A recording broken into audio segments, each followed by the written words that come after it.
자, 보겠습니다. 많이 힘드시죠?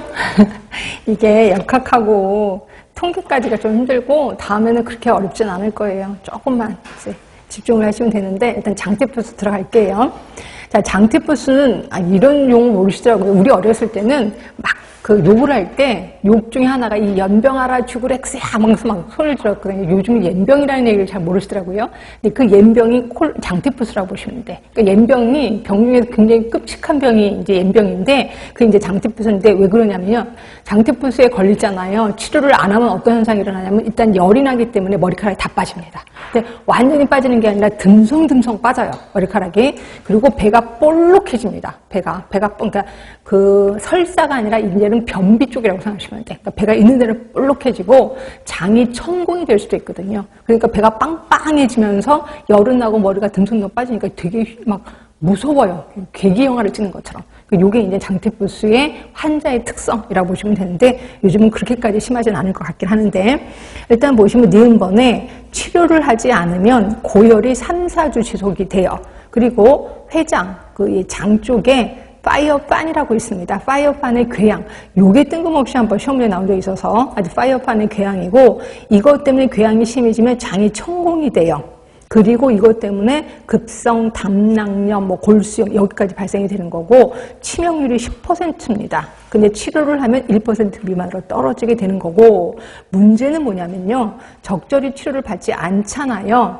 그러면 회복기 이후에도 균을 배출해. 그래서 결국 이 사람은 만성보균자가 됩니다. 그러니까 죽을 때까지 균을 뿌리고 다니는 거죠. 근데 우리나라는 이 장티푸스에 대한 만성보균자가 조금 많아요.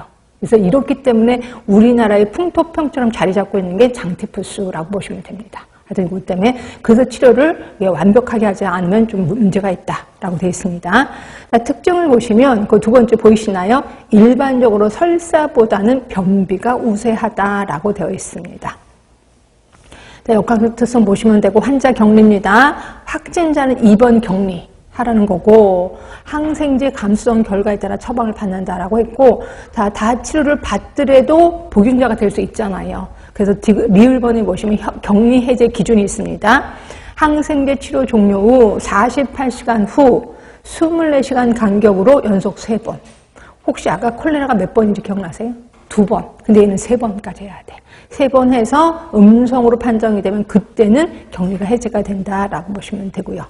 그리고 유행시 조치를 보시면 니은번에 접촉자 중에 식품업 종사자, 수용시설 종사자는 음성이 확인될 때까지 업무를 중단해야 된다라고 되어 있습니다.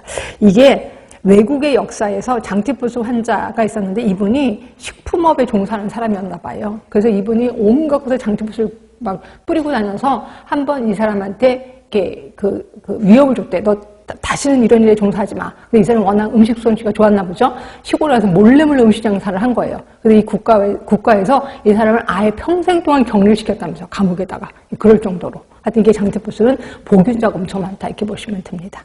일단 여기까지 다 끝났고요. 자, 그 다음에 이제 세균성 유전 다음 주부터 좀 하도록 하겠습니다. 그 다음에 어디로 나갈 거냐면 153쪽으로 갈 겁니다. 153쪽. 이제 여기까지 이제 급성, 감염성 질환을 얘기하는 거고, 이제 만성태행성 질환 쪽으로 가겠습니다. 자, 만성태행성 질환에 대해서는 개념 같은 거는 여러분들이 좀 보시면 될 것 같고, 만성태행성 질환의 특성을 잠깐만 얘기를 해드릴게요. 자, 이거예요. 이제 보통 우리가 이제 그 라인이 이 정도라고 합시다. 그럼 이제 여러분들은 급성은 되게 많이 아프고 만성은 별로 안 아프다라고 하는데 얘도 되게 많이 아파요. 그래서 만성이 굉장히 많이 아프다면서요. 이렇게 아프면 죽을 것 같이 아프다면서요. 그런데 내가 돈이 없어서 병원 못 가. 근데 홀연이 난대요. 그러니까 아무 짓도 안 했어. 병원을 치료받지도 않는데 홀연이 난대요.